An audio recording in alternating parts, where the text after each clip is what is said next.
요한복음 10장 7절에서 10절까지 함께 합독하도록 합니다. 그러므로 예수께서 다시 이르시되 내가 진실로 진실로 너희에게 말하노니 나는 양의 문이라. 나보다 먼저 온 자는 다 절도요 강도니 양들이 듣지 아니하였느니라. 내가 문이니 누구든지 나로 말미암아 들어가면 구원을 받고 또는 들어가며 나오며 꼴을 얻으리라.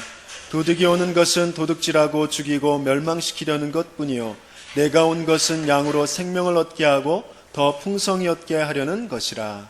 아멘. 분명히 우리를 하나님의 일을 하는 사람으로, 먼저 하나님의 일을 하나님께서 이루어 주셔서 우리 안에 하나님이 거하시는 처소를 세워두시고 그 처소에 거하시며 하나님께서 행하시는 그 최고의 임마누엘의 축복, 그 그리스도의 축복을 주신 줄 믿습니다. 그것을 또 증거하는 증인으로 하나님께서는 우리를 지금 인도하고 계신 줄 믿습니다. 그 하나님께서 보내신 이를 믿는 것, 그 예수를 믿는 것. 근데 정말 그 예수를 믿는다라는 것, 그 이면에 있는 이유를 또 이렇게 생각을 해보게 되어졌습니다. 하나님께서 주시는 또 그 메시지, 응답이 예수를 믿는다는 것이 무슨 의미냐? 첫 번째, 나를 믿지 않는다는 것이다. 예수를 믿는다는 것, 그것은 나를 믿지 않는다는 것. 우리는 나를 각자 생각하는 그 내가 정말 내가 아니라는 것이죠. 우리는 제 자신을 볼 때 뭔가 딱 부러지게 잘할 수 있는 것이 없어요. 그러니까 전문성이라고 하죠. 전문성이라고 할 만한 게 없단 말이에요. 그런 뭔가 또 공부를 열심히 잘 해서 뭔가 이렇게 학력을 쌓아놓은 것, 그런 것도 없어요. 또 어떤 이렇게 모임에 가보면 내 어떤 입지가 그 모임 속에서 좀 있어가지고 그 모임을 이끌어가는, 또 내 입김이 막 크게 작용하는 그런 사람도 아니에요. 뭔가 유머가 있고 리더십이 있어서 사람들이 막 따르고 사람들을 끌고 가는 그런 나도 그런 사람도 아니에요. 그렇죠? 또 아버지에게 물려받은 유산이 있는 것도 아니에요. 그렇죠? 그런 나를 믿지 말라는 것이에요. 물론 그렇게 보면 뭐 믿을 만한 구석이 없으니까 믿지 말라는 거겠죠? 하지만 다시 반대로 뭔가 한 가지 남들이 부러워할 만한 전문성이 있는, 재능이 있는 나, 그것도 믿지 말라는 거예요. 꽤 괜찮은 학교 졸업하고 뭔가 학력을 갖춘 그런 나도 믿지 말라는 거예요. 사람들이 나의 말에 행동에 반응을 보이고 따르는 그런 나도 믿을 것이 못 된다는 것입니다. 재산도 꽤 있는 나, 그런 나를 믿지 말라는 것이에요. 예수를 믿으라는 건 바로 그런 나를 믿지 말라는 거예요. 왜냐하면 그런 내가 진짜 내가 아니라는 것이죠. 그렇죠? 요셉은 왕따 당하는 나를 믿지 않았어요. 또 꿈을 해석하는 능력이 있는 나를 믿지 않았어요. 요셉이 믿었던 건 다른 것이죠. 요셉이 무엇 때문에 형통하게 돼서 요셉이 있는 그 보디발의 집의 밭까지 복을 받게 되어졌죠? 여호와께서 요셉과 함께 하심으로. 바로왕 앞에 갔을 때 요셉이 자기가 꿈을 해석하는 능력이 있음을 자랑하지 않았어요. 뭐라고 했냐면 그 바로 왕을 하나님이 사랑하신다. 하나님이 사랑하셔서 그 꿈을 주신 것이다. 하나님께서 하실 일을 보여주신 것이다. 내가 아니라 하나님께서 그 꿈을 알게 하실 것이다. 그렇게 말했단 말이죠. 다윗도 자기가 목동으로 있으면서 갈고 닦았던 사자 고맥에서 양 한 마리도 잃어버리지 않았던 그 돌팔매질 잘하는 자기를 믿지 않았어요.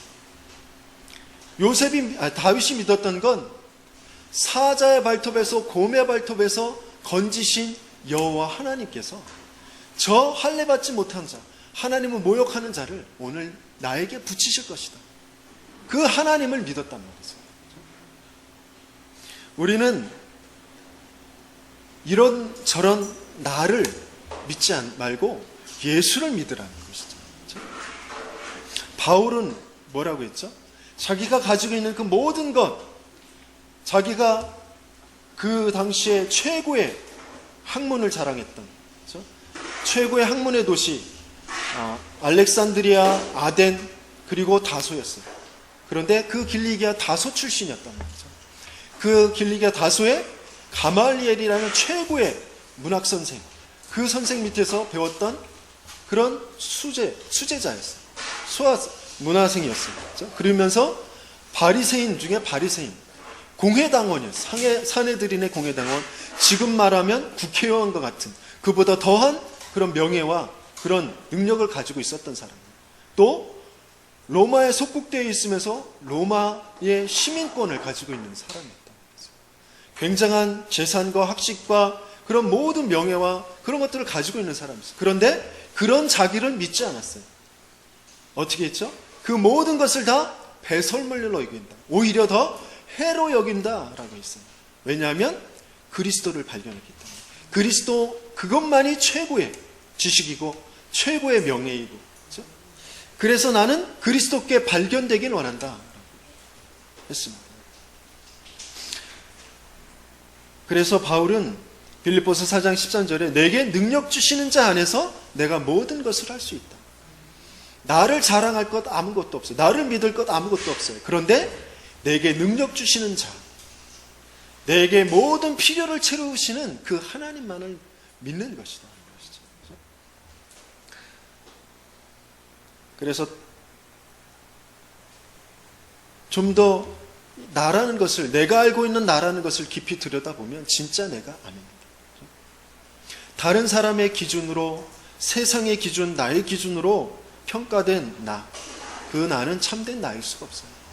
좀 가난하다, 못 배웠다, 뭐 성격이 조금, 습관이 조금 잘못되어 있다, 그 내가 진짜 내가 아니란 말이죠. 왜냐하면 나는 하나님이 만드신 하나님의 작품이기 때문에, 하나님이 만드신 하나님의 피조물, 그것도 하나님의 형상대로 만드셨다고 했습니다. 그래서 하나님이 만드셨기 때문에 나에 대한 가치, 나에 대한 쓸모는 하나님이 더 잘 알고 계셔요. 그 하나님께서 뭐라고 하셨냐면, 내가 너를 볼 때 너는 보배롭고 존귀한다. 내가 너를 볼 때 너는 참 사랑스럽다 라고 하셨습니다. 내가 가지고 있는 것 때문에, 내가 못 가진 것 때문에 나를 바라보는 것이 아니라, 그런 나를 믿는 것이 아니라 나를 만드신 하나님을 믿는, 그 하나님을 알지 못해서 끊임없이 헛된 나, 그것에 붙잡혀 있는 나를 회복하기 위해서 하나님이 보내신 그 예수 그리스도를 믿는 거죠. 또 예수를 믿는다는 것은 어떤 벌어지는 일이나 상황을 믿지 않는다라는 것이에요. 우리는 끊임없이 벌어지는 일과 상황, 거기에 모든 생각과 마음을 빼앗겨 버립니다. 특히 그 일들이, 그 상황이 뭔가 금전적인, 또 신체적인, 명예적인 그런 손실, 그런 것이 생기게 되어지는 것이면 완전히 뒤집히죠. 뭐 흔히 우리들끼리 말하는 창세기 3장이 나온다, 이렇게 얘기하잖아요. 그렇죠?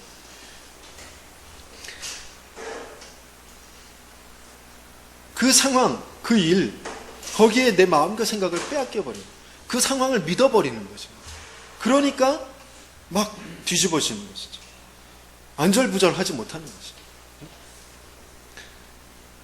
특별히 이 아이들을 키울 때, 뭔가 아이들이 뭔가 이렇게 뭔가 엎지르고 사고를 치고 막 그랬을 때, 그때 이제 부모들의 이제 창세기 3장이 나오는 거죠. 그 상황이, 그 일이, 어떤 그 습관이 그 아이의 미래가 될 것 같고, 또 내 어떤 부분에 손해가 되어지고, 그것 때문에 우리가 잘못될 것 같고, 그 상황을 믿는 것이에요. 그 일을 믿는 것이에요.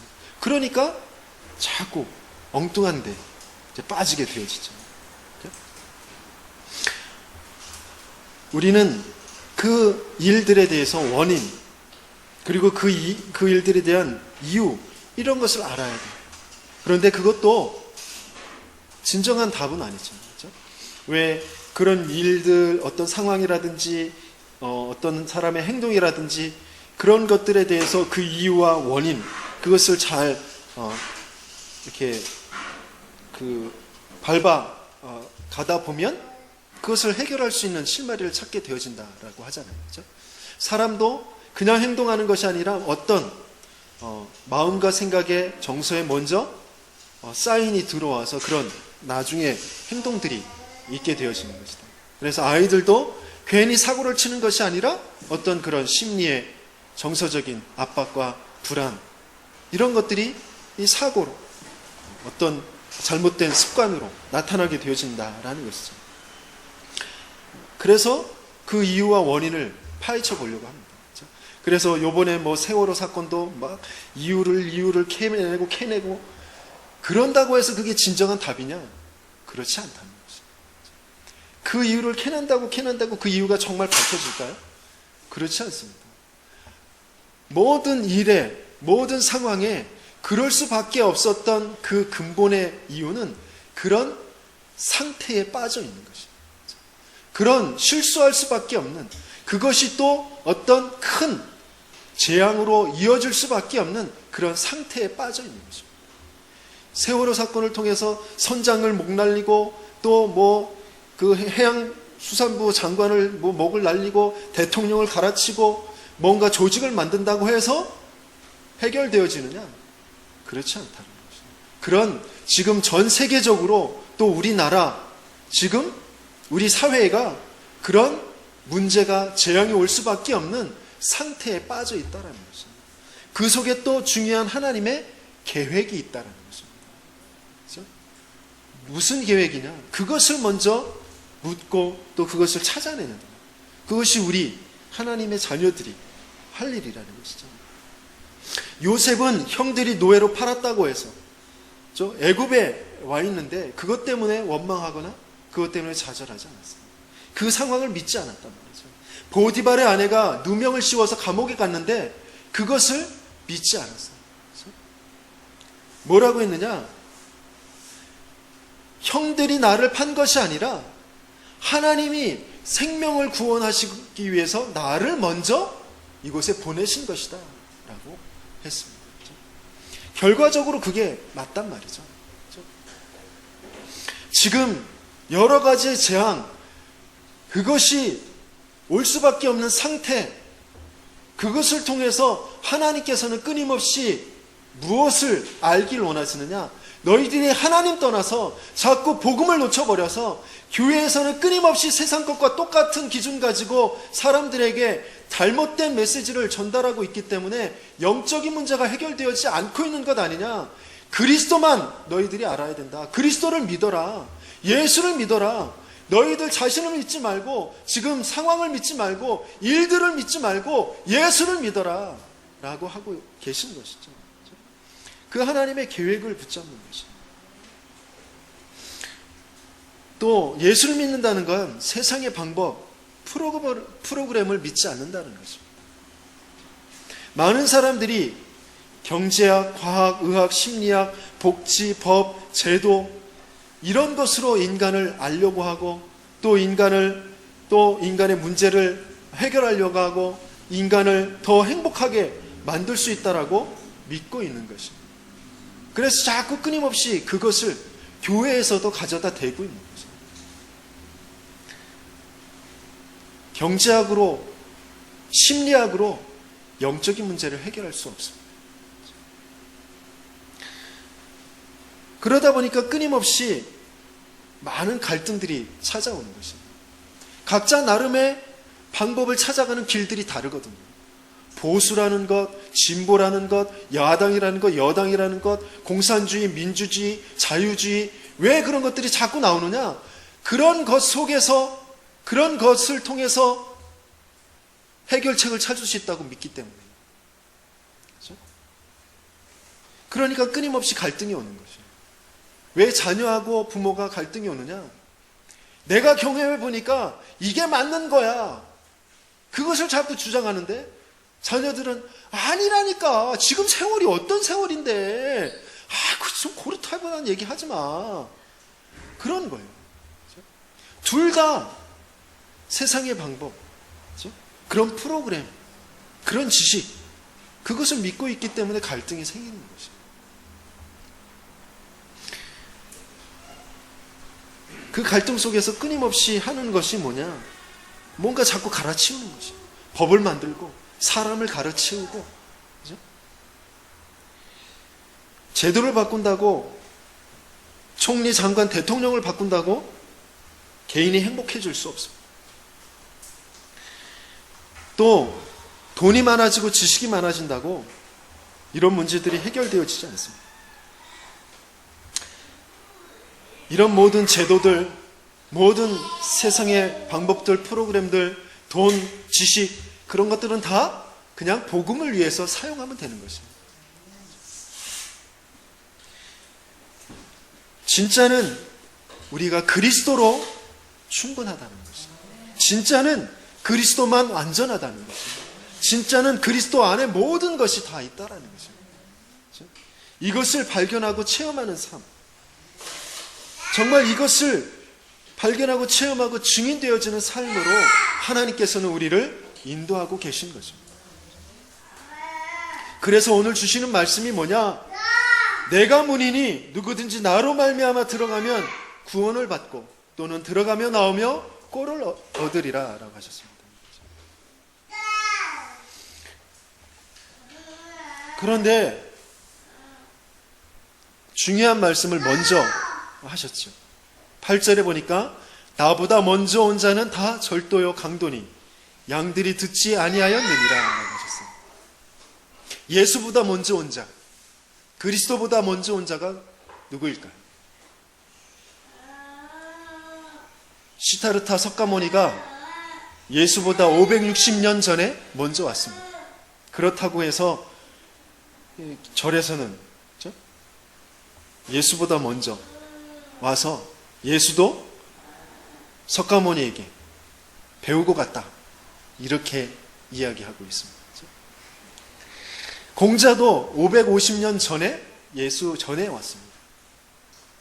그것 가지고 많은 정치 제도들을 만들고 그것으로 많은 나라들이, 특별히 우리 중국과 우리나라 조선이 그 유교 정치 문화권 안에서 흘러왔죠. 또 소크라테스도 예수보다 470년 전에 먼저 왔습니다. 예수보다 먼저 온 자는 다 절도요 강도니 그랬는데 석가모니, 공자, 소크라테스를 말하는 것일까요? 물론 내용적으로 보면 그들도 포함되어 있을 수 있습니다. 하지만 정확하게 말하면 예수보다 먼저 온 자라는 것은 우리 인생에 먼저 들어와 있는 것, 내 속에 먼저 들어와 있는 것이죠. 태어나면서 지금까지 계속해서 살아오면서 보고 듣고 읽고 외우고 했던 그 모든 것, 느끼고 생각하고 했던 그 모든 것,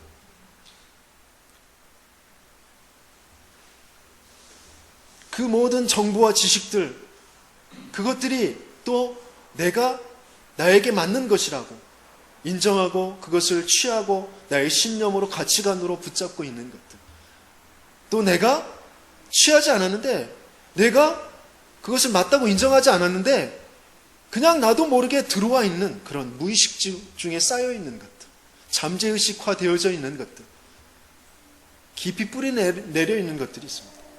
그 영혼의 상태,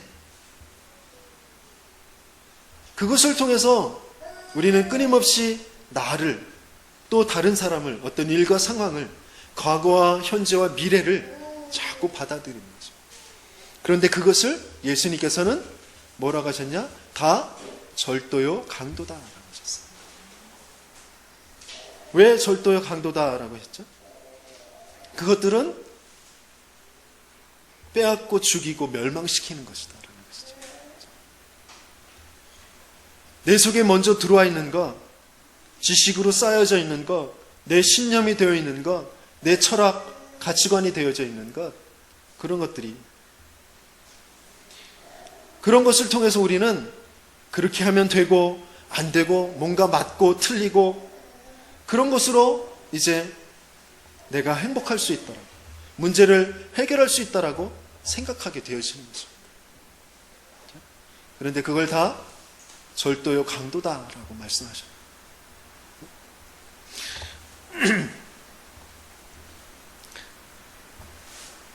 어제 만났던 그 집사님도 굉장히 엘리트로 또 나름대로 직업을 가지고 살아 오셨지만 자기에게 찾아오는 그 재앙의 문제, 그 가정이 깨어지는 그 문제, 그렇게 어려움을 겪고 있는, 남편이 왜 어려움을 겪고 있는지도 알지 못하고 그냥 모르는 상태에서 결혼한 뒤에 계속해서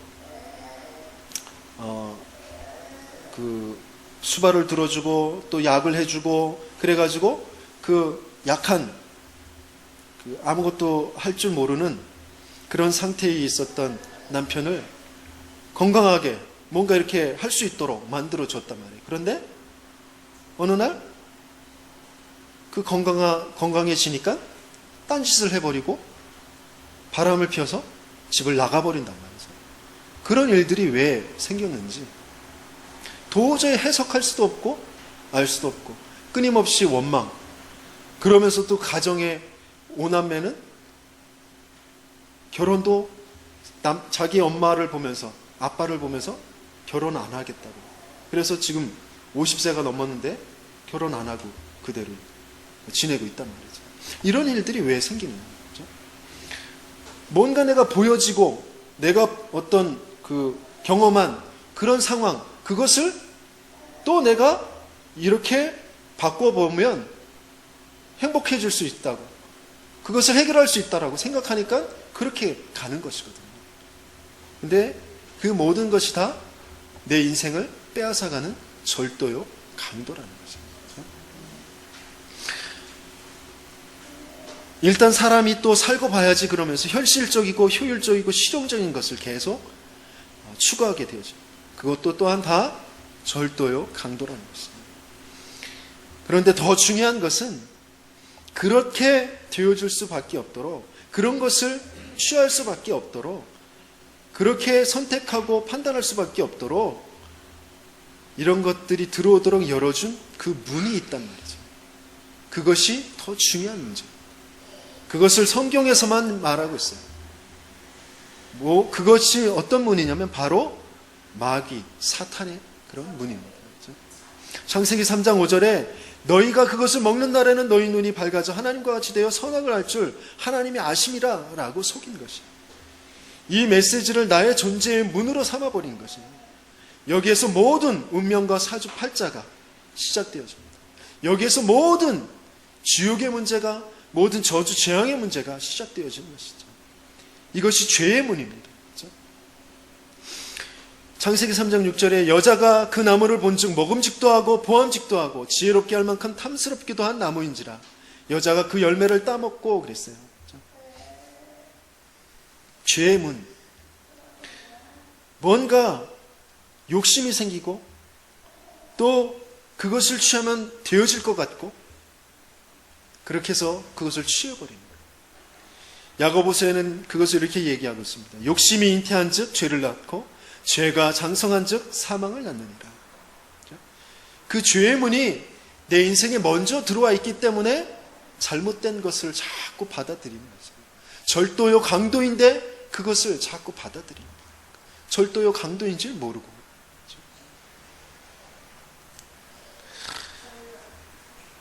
내 인생에 끊임없이 뭔가를 올가매고 종이 되게 하는 것, 사망 또 저주와 재앙에 빠지게 하는 거예요. 그것이 바로 죄의 문이에요. 그렇죠? 내가 과연 내가 지금 형편에 뭔가 불편하고 어렵고 고통스러운 것이 돈이 없기 때문입니까? 죄의 문인 그게 들어와 있어서, 사탄의 그 메시지가 들어와 있어서 그 돈이라는 것을 잘못 보게 만들어요. 내 형편을 잘못 보게 만들어요. 그래서 거기에 매이게 해요. 그렇죠? 내가 정말 못 배워서 많은 사람들에게 무시를 당하고 지금 사회에 살아가면서 사람 구실 못하고 살아가는 것일까요? 그렇지 않습니다. 그렇죠? 사탄이 이 죄의 문이 배움이라는 것, 지식이라는 것을 잘못 보게 만들어요. 그것을 나의 주인으로 삼게 하고 내가 거기에 종이 되게 하는 것이라. 그렇죠? 또 중요한 사탄과 이 죄의 문, 그럼으로써 또 생긴 것이 뭐냐면 하나님 떠난 상태의 문입니다. 그렇죠? 창세기 3장 7절에 보니까 그들의 눈이 밝아져서 자기들이 벗은 줄 알고 무화과 나무 잎을 엮어 치마로 삼았더라 그랬어요. 하나님은 보이지 않고 육신적인 눈이 밝아져서 자기 스스로 벗은 것을 나쁜 것이라고 판단해요. 내가 뭔가 부족하게 없는 것을 나쁜 것이라고 판단해요. 그러면서 스스로 방법을 내요. 무화과 나무 잎을 엮어서 치마를 만듭니다. 그런데 이 무화과 나무 잎 무엇입니까?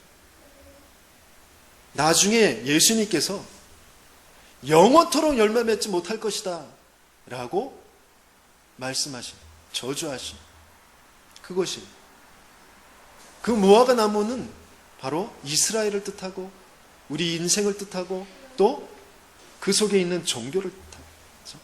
뭔가 인간의 행위로 문제를 해결해 보려고 하는 것, 그것이 다 종교입니다.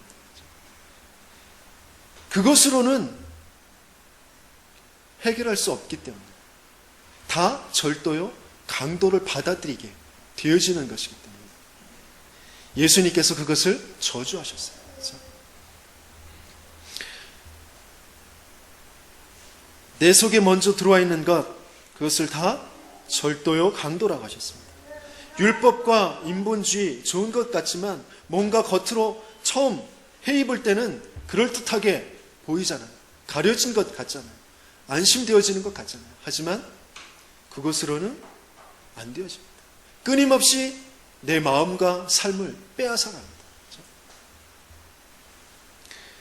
더 화려하고 더 멋있고 더 좋아 보이는 것으로 자꾸 만들어 가야 돼요. 그렇죠? 지금 모든 패션, 모든 문화, 모든 것들이 다 그렇게 가고 있는 것입니다. 그렇죠?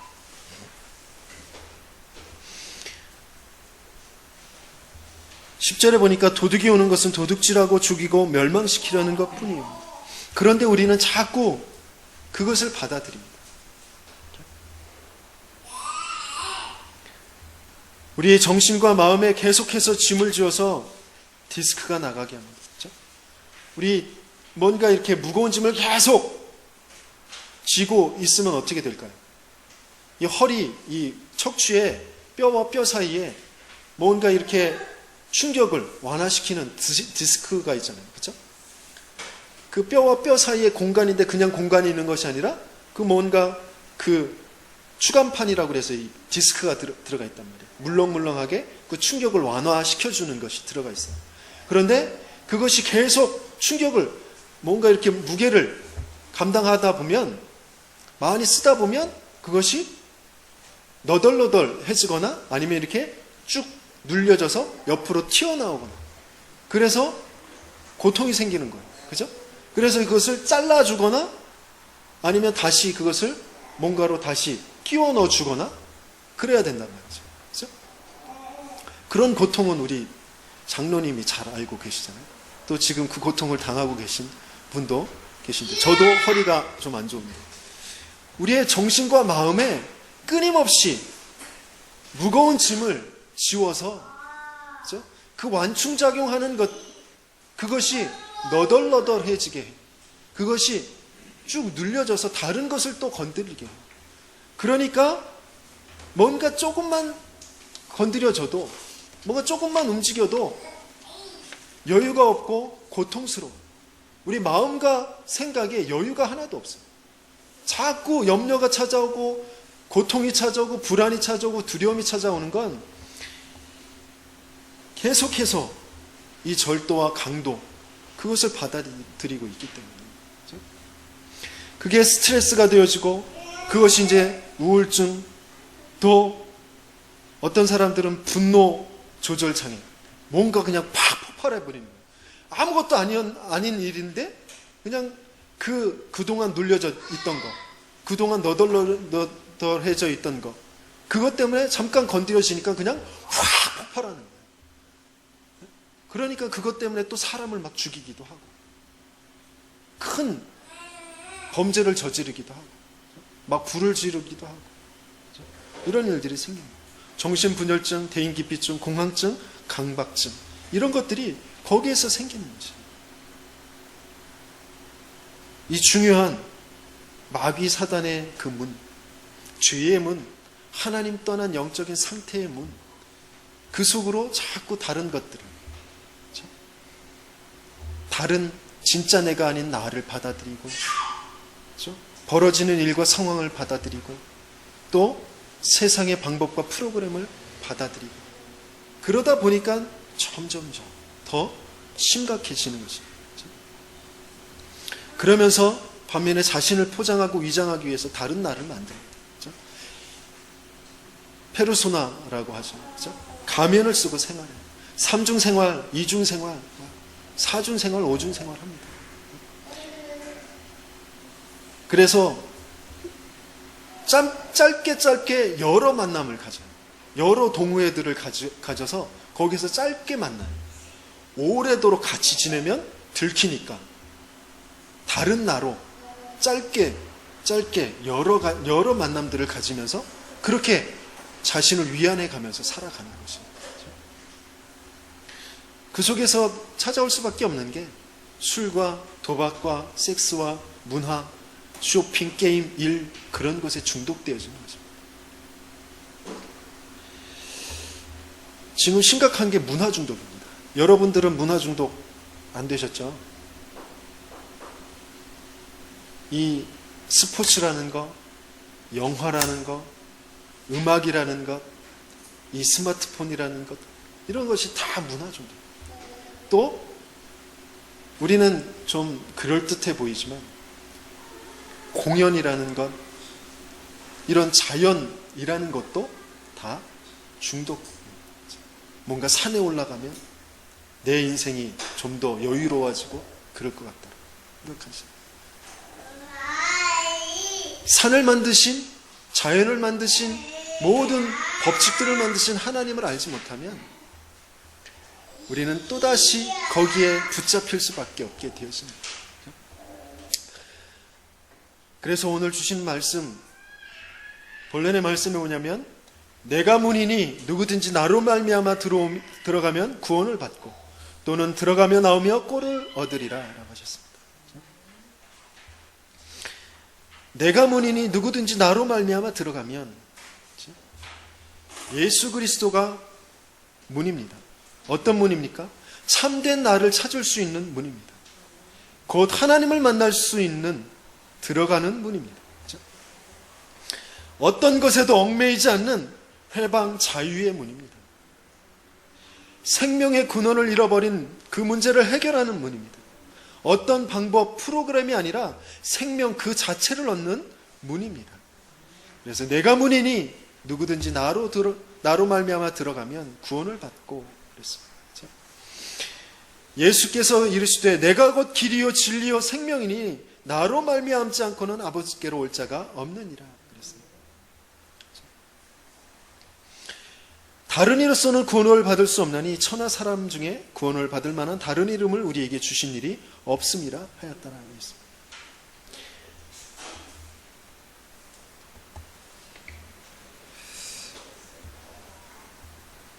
그 문으로 들어가면 구원을 받고 그랬습니다.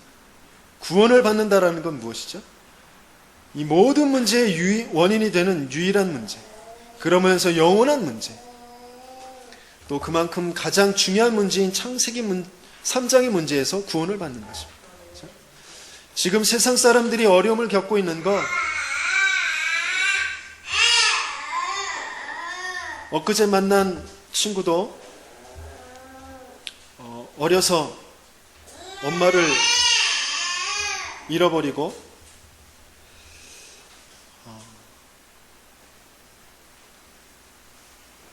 혼자서 이제 살아가고 혼자 그 가정 살림을 다 도맡아서 살아가고 있습니다. 아버지가 물론 직장에서 일을 하시면서 돈도 벌어오고 그러는데 그 아이가 지금 물론 굉장히 씩씩하게 살아가고 있지만 그 마음에 부족, 뭔가 그 엄마의 사랑을 받지 못한 것, 또 자기 나이 또래 아이들처럼 뛰어나가서 놀아야 되는데 놀지 못하고 또 가정을 돌봐야 되고 또 하는 그런, 그렇죠? 뭐 주부 습진에도 걸렸었다고 하던데 그래서 가끔 그것 때문에 아빠랑 싸우고 집을 나오기도 하고 그렇다고 하는데, 그렇죠?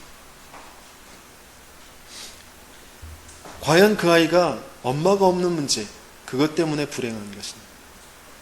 과연 그 아이가 또래 아이들과 같이 어울려 다니며 놀지 못해서 그 아이가 불행한 것입니다.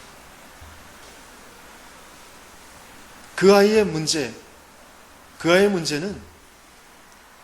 여러 가지의, 물론 우리 사회의 그 여러 가지 구조적인 지금 사회 흐름에서 핵가족화 되어지고 또 인간 개인주의적인 그런 시대로 치닫고 있고, 그래서 가정이 쉽게 깨어지고 뭐 여러 가지의 그런 문제라고 생각하십니다. 하지만 그런 문제가 아닙니다. 그 아이가 그렇게 어렵고 불행하게 되어진 그 문제는 바로 하나님 떠난 문제, 바로 사단에게 속아 죄에 붙잡혀 있는 그 문제, 그래서 자기가 누구인지 알지 못하게 되어 있는 그 문제. 그러니까 끊임없이 그런 상황에 붙잡히고 많은 그런 문제, 진짜 나를 찾지 못하는 그런 문제, 거기에서 구원을 받는 것, 사탄의 종로로 돼서 죄와 사망 그 올무에서 지옥의 배경에서 구원을 받는 것입니다. 그래서 자유의 인생이 되어지고 승리의 인생이 되어지고 하나님께서 함께하는 인생이 되어지는 것, 그것이 바로 구원을 받는 것입니다. 누구를 말미암아서요? 내가 문이니 누구든지 나로 말미암아 들어가면, 그랬어요.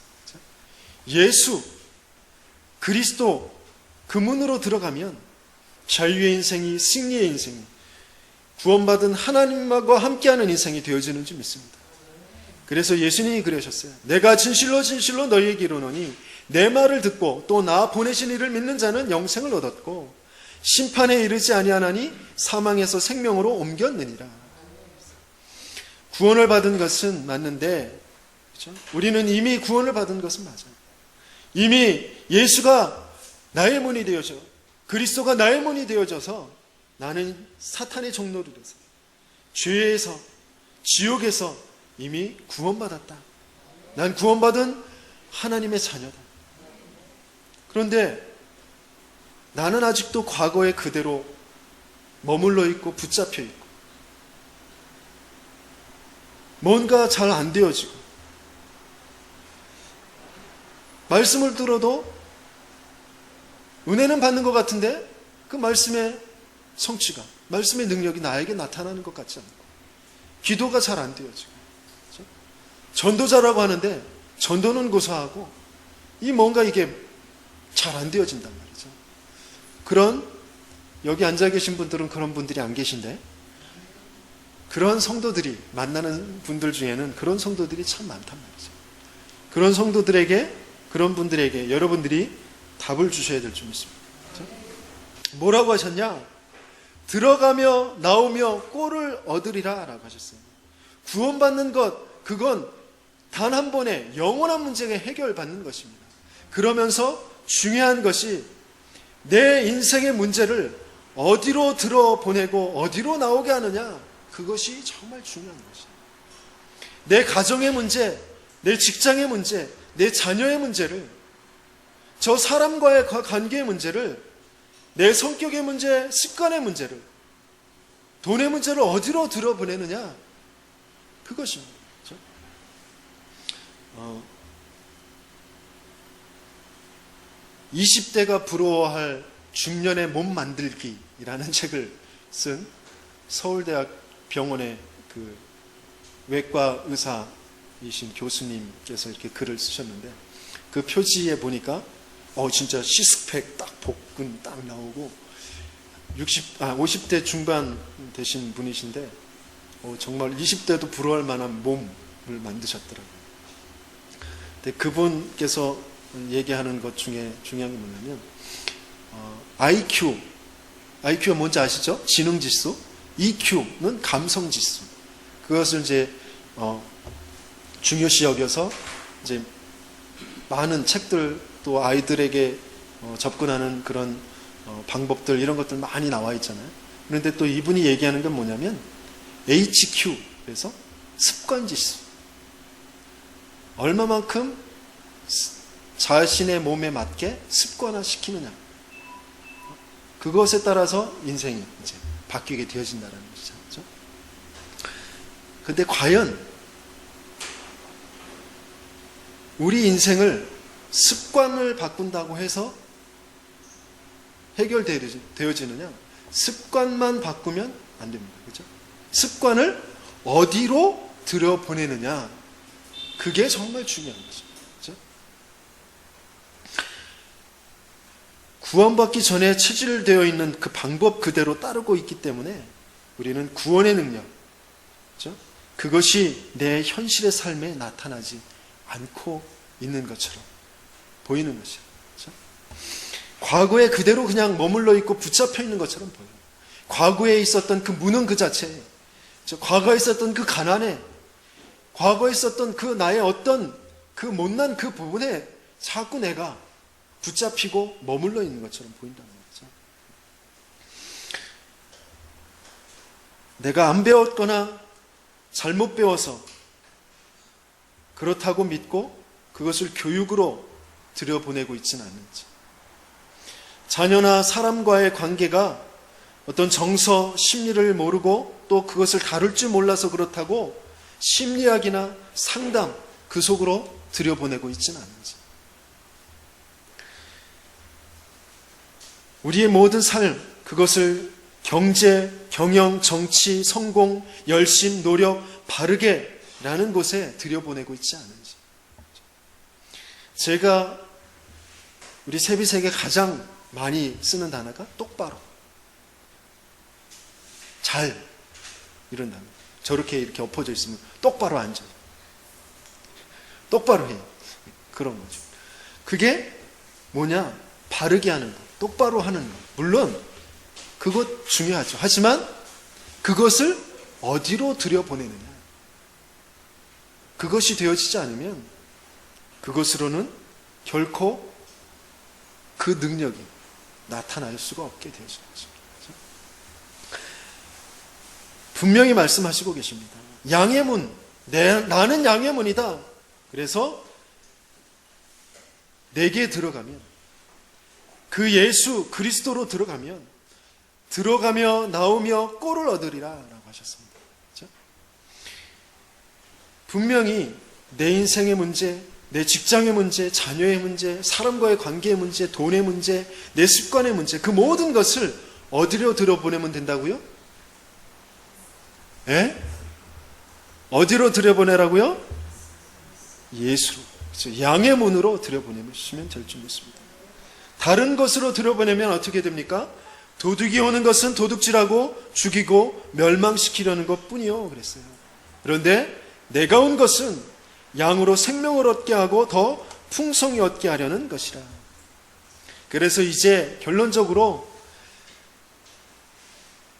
나의 모든 삶의 문을 바꾸는 그런 실천을 가져야 되겠습니다. 그렇죠?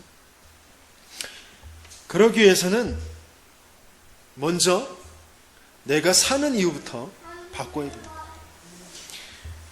하나님께서 나를 이 21세기에 이 남양주에 진접에 이 학교에 이런 직업, 이런 직장에 이런 모습으로 살게 하시는 이유는 지난주에 함께 말씀을 나눴던 것처럼 하나님이 하나님 되시는 것을, 우리가 그 하나님의 백성인 것을 나타내 보이시기 위함이십니다. 이것이 정말 나의 사는 이유입니다. 사도행전 1장 8절에 땅끝까지 이르러 내 증인이 되리라 라고 하신 그 약속의 말씀이 내 삶의 이유인 것입니다. 나는 어떻게 하면 남들처럼 또는 남들보다 더 잘 살까? 그런 이유로 학교를 다니고 직장에 다니는 것이 아닙니다. 지금까지는 내가 그렇게 생각했더라도 이제부터는 내가 사는 이유를 바꾸는 것입니다. 바꾸어 선포하는 것입니다. 하나님은 모든 것을 구원의 계획을 가지시고 움직이시고 계십니다.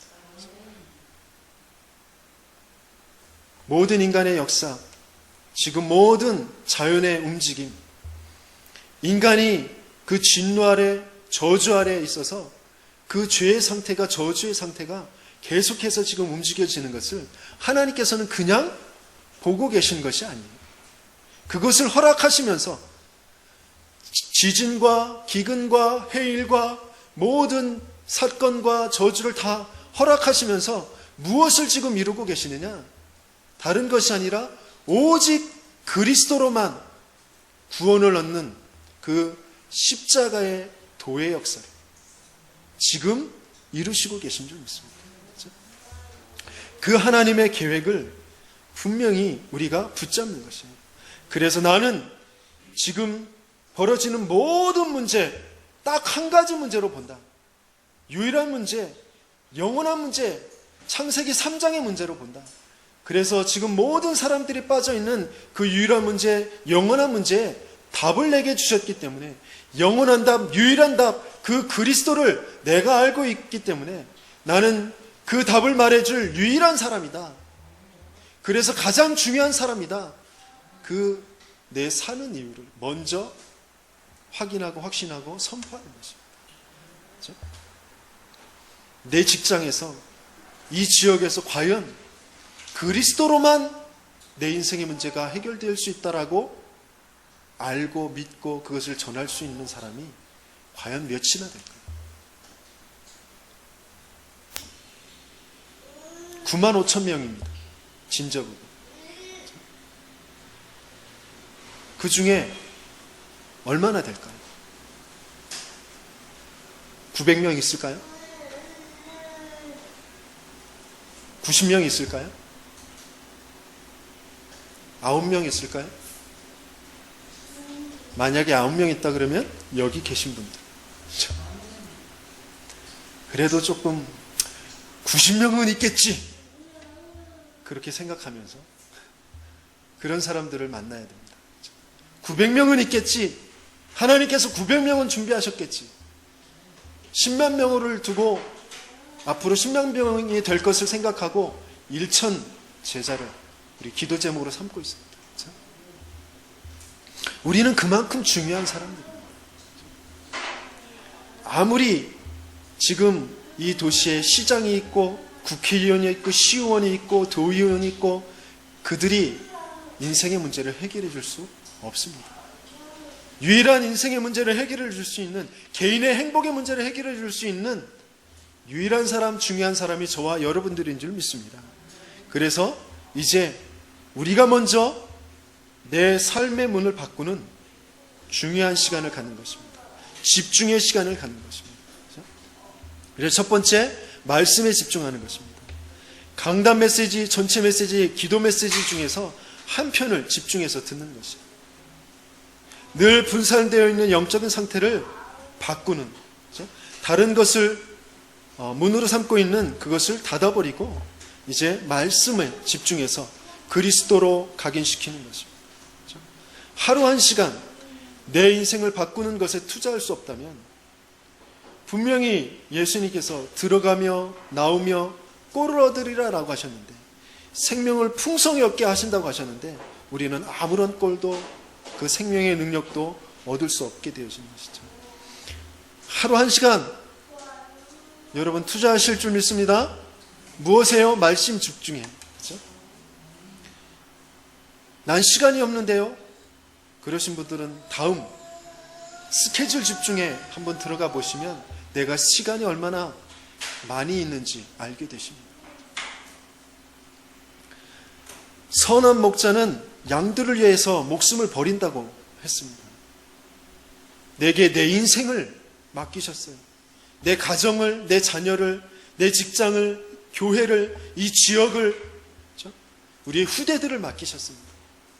목숨은 놔두고라도 한 시간을 거기에 들이지 못한다는 건 말이 안 되죠. 그렇죠? 한 시간만 드라마, 스마트폰, 염려의 문을 닫아버리시고 말씀을 붙잡는 저와 여러분들 되길 바랍니다. 그렇죠? 두 번째, 스케줄 집중입니다.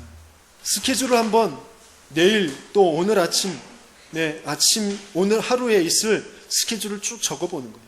그렇죠? 제가 생각할 때는 자기 전에 다음날 스케줄을 적어보는 게 그래도 가장 여유가 있더라고요. 스케줄을 쭉 적어보면 또 그 속에서 해야 될 일들, 세밀한 준비사항들 이런 것들을 생각해 보는 것입니다. 근데 시간을 쭉 적어보시면 굉장히 내가 늘 시간이 없다고, 바쁘다고, 뭔가 이렇게 허둥지둥되고 뭐 잊어버리고 그런 것들이 많았는데 쭉 적어보시면 시간이 많다라는 것을 알게 되셔요. 내가 시간이 이렇게 많았네? 내 이 시간들을 어떻게 보냈지? 그런 생각이 드실 것입니다. 그러면서 이제 중요한 만남, 또 장소, 그런 것을 앞에 말씀 집중했던 것, 그것을 바탕으로 다시 한번 생각해 보는 거죠. 그럴 때 오래전에 기록된 이 성경이, 또 주일에 강단에 쓰셨던 그냥 은혜 받고 그냥 흘려버렸던 그 말씀이, 또 몇 달 전에 말씀하신 건데 편집해서, 요약해서 편집해서 오늘 기도수첩에 올려놓은 그 말씀이 오늘의 나에게 딱 맞는, 오늘의 그 만남과 그 사람에게 딱 맞는 그런 메시지가 되어지고, 또 그 말씀 자체가 그 오늘의 현장에 살아있는 기도가 되어지는, 곧 그 말씀이 살아있는 그런 체험을 하게 되어질 것입니다. 그러면서 이제 기도 집중입니다. 깊은 호흡, 그것을 10분 정도 하는 것이에요. 복식 호흡, 그죠? 숨을 이 배로 호흡할 수 있으면 많은 그런 치유가 일어납니다. 집중 안 되어지는 것도, 많은 질병도, 변비도, 어떤 분들은 무좀까지 치유됐다고 그러던데, 아무튼 여러분들이 심호흡하면서, 깊은 호흡하면서 기도에 집중할 수 있다. 또 30분 정도 땀을 흘리는 운동을 하면서 기도에 집중할 수 있다. 많은 것들이 이제 바뀌어지게 되어집니다. 그렇죠? 그러면 굉장한 보호자의 축복을 누리게 되어질 줄 믿습니다. 그래서 세상의 기준, 육신의 기준으로 되어 있는 것을 정말 기도가 되어지지 않게 하거든요. 그것을 바꾸는, 기도 집중하는 시간.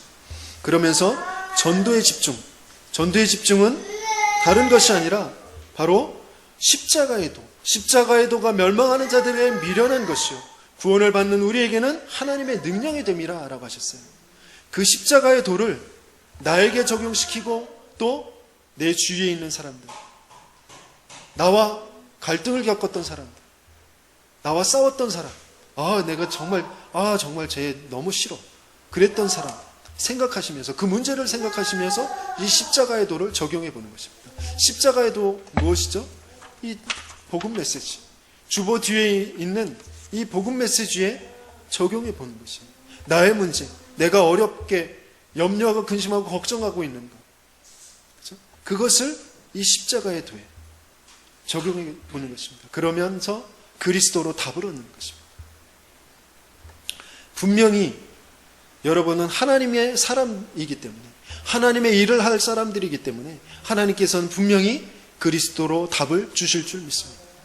또 전도대상자들, 그 만날 사람들, 나와 그 원수 같은 사람들, 그 사람들의 문제들, 그런 것들을 놓고 이 구원의 길 메시지를 그들에게 지금 앞에다 놓고 하는 것처럼 생각하시면서 하시다 보면 정말 중요한 그리스도로 답을 얻고 메시지에 답을 얻는 축복을 누리게 되실 줄 믿습니다. 여러분들 정말 나와 나의 모든 삶의 문을 바꾸는 그런 집중하는 시간, 앞으로 40일 동안 한번 해보는 것이죠. 내 인생을 정말 바꿔야 되겠다. 나의 지금 상태를 바꿔야 되겠다. 내가 정말 응답받아야 되겠다. 내가 구원받은 하나님의 자녀인데 정말 그리스도가 모든 문제 해결자라고 하는데 내가 정말 그 그리스도 모든 문제 해결의 그 응답을 받아야 되겠다. 내 가정이 바뀌고 내 자녀들이 바뀌는 그 응답을 내가 받아야 되겠다. 내 경제 정말 하나님께서 주시는 응답을 받아야 되겠다. 그렇다면 이 집중의 시간을 꼭 가져보시기 바랍니다.